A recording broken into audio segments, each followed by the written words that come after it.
अस्सलामुअलैकुम dear students, उम्मीद है आप सब खैरियत से होंगे। आज जो हम एसपीएससी में जो टॉप 10 मोस्ट रिपीटेड एमसीक्यूज़ आए हैं सिंध पब्लिक सर्विस कमीशन की लेक्चरशिप में, तो आज हम वो पढ़ेंगे। सबसे पहला क्वेश्चन जो हमने लिया है वो है, इफ़ ए हमारे पास मैट्रिक्स है, इसका स्क्वायर लेने से हमारा जवाब आइडेंटिटी मैट्रिक्स आ रहा है, तो उस ए मैट्रिक्स को हम क्या बोलेंगे। हमारे पास है option A idempotent matrix, option B involuntary matrix, option C nilpotent matrix and D orthogonal matrix. ठीक है, इसका जवाब है बी इन्वॉलंटरी मैट्रिक्स। लेकिन हम फिर भी ये सारे पढ़ लेते हैं ताकि अगर इसके अलावा कोई और सवाल आए तो वो भी हमें आ जाएं। ठीक है, सबसे पहले हम देख लेते हैं हमारा आइडेम्पोटेंट मैट्रिक्स कौन सा होता है। आइडेम्पोटेंट मैट्रिक्स होता है अगर आप ए स्क्वायर लें उसका जवाब ए ही आ रहा है। सही है, आप एक मैट्रिक्स ले रहे हैं, जैसे कि आप ले रहे हैं 1 0 0 -1। ठीक है, अगर आप इसको स्क्वायर करेंगे तो इसका जवाब दोबारा यही आ जाएगा, तो ये मैट्रिक्स हमारा आइडेम्पोटेंट मैट्रिक्स हो गया। आप इसको मल्टीप्लाई करके आप देख सकते हैं। सही है। सेकंड है इन्वॉलंटरी मैट्रिक्स, जो ये था ए स्क्वायर, यानी मैट्रिक्स को स्क्वायर करेंगे उसका जवाब आइडेंटिटी मैट्रिक्स है, तो ये हमारा इन्वॉलंटरी है। फिर थर्ड है हमारा निलपोटेंट मैट्रिक्स। अब निलपोटेंट्स क्या होता है, A N is equal to 0। ठीक है, यानी उसका जवाब जो है निल आए, निलपोटेंट आए, 0 जवाब आए। सही है। फॉर एग्जाम्पल आप जो है ना एक जो है मैट्रिक्स ले रहे हैं 0 1 0 0। ठीक है, ये एक मैट्रिक्स है, स्क्वायर मैट्रिक्स है। सही है, तो इसको जब आप करेंगे ए स्क्वायर करेंगे तो आपका जवाब 0 आ जाएगा। ठीक है, तो ऐसे मैट्रिक को हम निलपोटेंट मैट्रिक कहेंगे कि उसका स्क्वायर करने से जवाब जो है वो 0 आ जाए। ए स्क्वायर इज इक्वल टू या A N is equal to 0 हो जाए तो ये हमारा निलपोटेंट हो गया। ठीक है, इसके बाद जो है वो है ऑर्थोगोनल। अब ऑर्थोगोनल मैट्रिक्स कौन सा होता है, ए का ट्रांसपोज बराबर हो जाए ए के इन्वर्स के।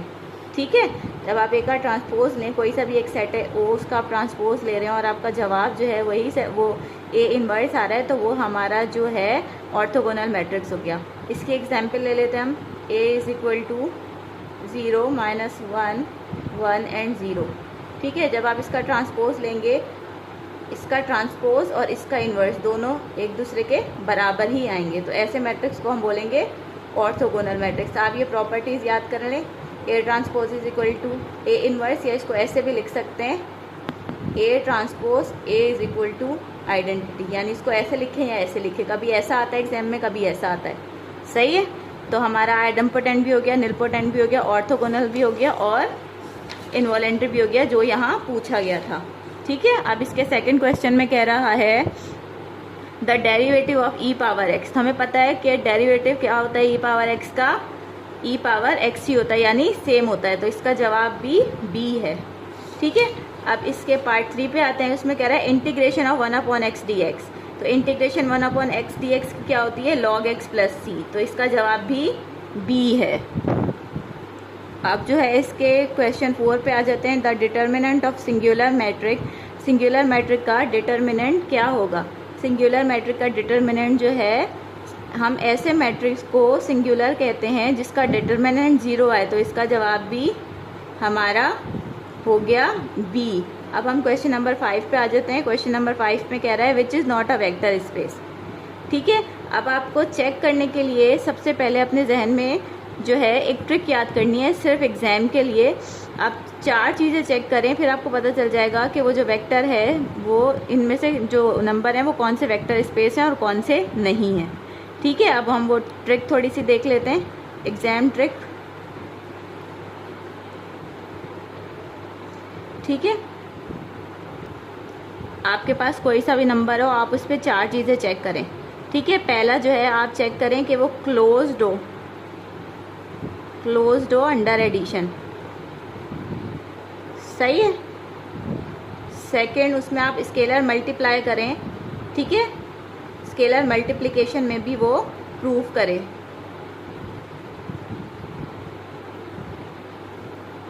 और थर्ड है 0 वेक्टर भी होना चाहिए।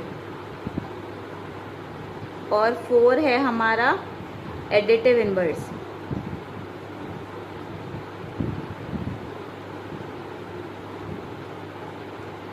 ठीक है, अब जो है इसमें से जो है ना नेचुरल नंबर हमारा वेक्टर स्पेस नहीं है। क्यों नहीं है वो हम चेक करते हैं।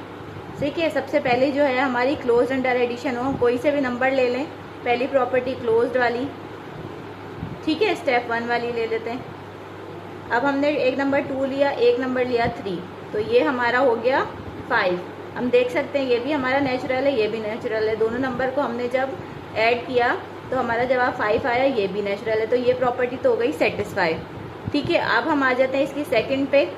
सेकंड में क्या कह रहा है, स्केलर मल्टीप्लिकेशन। हम कोई सा भी रियल नंबर, स्केलर में हम कोई सा रियल नंबर ले सकते हैं। तो अगर हम 1/2 ले रहे हैं, इसके साथ जो है हम मल्टीप्लाई करें 3, तो ये क्या आएगा, जवाब 1.5 आएगा। अब हम देख सकते हैं ये हमारा नेचुरल नंबर नहीं है, तो ये प्रॉपर्टी हमारी फेल्ड हो गई। जब ये प्रॉपर्टी फेल्ड हो गई तो ये तो हो ही नहीं सकता। लेकिन हम आगे भी चेक कर लेते हैं। एक तो ये प्रॉपर्टी हो गई फेल्ड, एडिशन वाली हो रही थी, ये फेल्ड हो गई।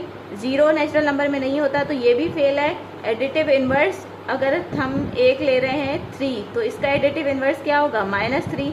तो -3 भी नेचुरल नंबर में नहीं होता तो ये भी फेल हो गई। मतलब इसमें ये सारी तीनों प्रॉपर्टी फेल हो गई, सिर्फ ये हो रही थी। तो इसमें से जो है हमारा नेचुरल नंबर वेक्टर स्पेस नहीं है। हम एक और एग्जाम्पल ले लेते हैं, रियल नंबर की ले लेते हैं। ठीक है, रियल नंबर हम ले लेते हैं, क्लोज्ड वाली करके देखें। क्लोज में हम रियल नंबर ले लें 2 + 5, ये हो गए हमारे 7। ठीक है, अब वेक्टर मल्टीप्लाई करके देखते हैं। 1/2 3, ये 1/5 आया, तो ये भी हमारा रियल नंबर है, ये भी रियल नंबर है। ठीक है, 3 वाली प्रॉपर्टी है 0 होता है हमारा, तो ये भी हमारी सेटिस्फाई हो गई, रियल नंबर में 0 होता है। फिर जो है 4 प्रॉपर्टी एडिटिव इनवर्स। ठीक है, अब 3 का एडिटिव इनवर्स क्या होगा, -3, तो ये भी रियल नंबर है, ये भी रियल नंबर है। ठीक है, तो हमारी ये प्रॉपर्टी तीनों सेटिस्फाई हो रही हैं, तो रियल नंबर हम बोल सकते हैं कि वो अंडर ये जो है वेक्टर स्पेस है होते हैं, और जो हमारा नेचुरल नंबर है वो वेक्टर स्पेस नहीं है। अब इसके जो है क्वेश्चन नंबर 6 पे आ जाते हैं। क्वेश्चन नंबर 6 हमें कह रहा है rank of an identity matrix of order 4 is. अब रैंक क्या होती है, किसी भी मैट्रिक की रैंक्स जो है, अगर वो मैट्रिक्स हमारा इचेलॉन फॉर्म में है तो हमारा वो होगी उसकी रैंक, वो उसके ऑर्डर के बराबर ही होगी। आई रिपीट, इचेलॉन फॉर्म में है। इचेलॉन फॉर्म की कुछ प्रॉपर्टीज होती हैं कि उसमें लीडिंग एलिमेंट 1 हो, ठीक है, सही है, और जो है लास्ट वाले, और हर रो में जो है प्रीवियस रो से ज़्यादा 0 होने चाहिए। ठीक है, तो इस तरीके से जो हमारा मैट्रिक हो जो कि इचेलॉन फॉर्म में हो, उस मैट्रिक का रैंक उसके ऑर्डर के बराबर ही होता है, यानी इसका रैंक 4 ही होगा। सही है, अब sin square theta plus cos square theta बराबर हो जाता है 1 के, तो इसका जवाब B है। अब आइगन वैल्यू आप कैसे फाइंड करते हैं, eigen values are formed from, इसका जवाब है B। अब इसका जवाब कैसे, आइगन वैल्यू हम कैसे फाइंड करते हैं, आइगन वैल्यू हम फाइंड करते हैं इससे, ठीक है, इस इक्वेशन से। ठीक है, अब ये इक्वेशन कैसी है, A + lambda shows eigen values. ठीक है, ये आइगन वैल्यू को शो करता है। फॉर एग्जांपल आप एक सेट ले लें जिसमें है 2 0 0 3, सही है। उस A के साथ आप क्या करेंगे, सब्ट्रैक्ट करेंगे लैम्डा और उस आइडेंटिटी मैट्रिक्स। आइडेंटिटी मैट्रिक्स हमारा क्या होता है 1 0 0 1। ठीक है, जब इससे लैम्डा मल्टीप्लाई हो जाएगा तो ये हो जाएगा लैम्डा 0 0 और लैम्डा। ठीक है, जब आप इस A के साथ माइनस करेंगे ये, तो हमें हमारी आइगन वैल्यूज मिल जाएंगी इस इक्वेशन के मुताबिक। ठीक है, आई होप आपको चीज़ समझ आई होगी। अब इसके क्वेश्चन नंबर 9 पे आ जाते हैं। The limit of sin x upon x when x tends to 0, ये बराबर होती है 1 के। ठीक है, अगर x टेंड्स टू 0 हो तो sin x अपॉन x बराबर होगा 1 के, लेकिन अगर sin x अपॉन x हो और x टेंड्स टू इन्फिनिटी हो तो वो बराबर हो जाएगा 0 के। सही है, अभी x टेंड्स टू 0 है तो इसका जवाब 1 है, x टेंड्स टू इन्फिनिटी होता तो जवाब 0 होता। अब क्या है, थर्ड क्वेश्चन में कह रहा है the degree of differential equation, ये हमारे पास इक्वेशन है, इसकी हमें डिग्री पूछ रहा है। ठीक है, अब हमें याद रखना है कि हमारे पास जो हाईएस्ट डेरिवेटिव हो उसको हम ऑर्डर बोलते हैं, और जो हाईएस्ट डेरिवेटिव की पावर हो,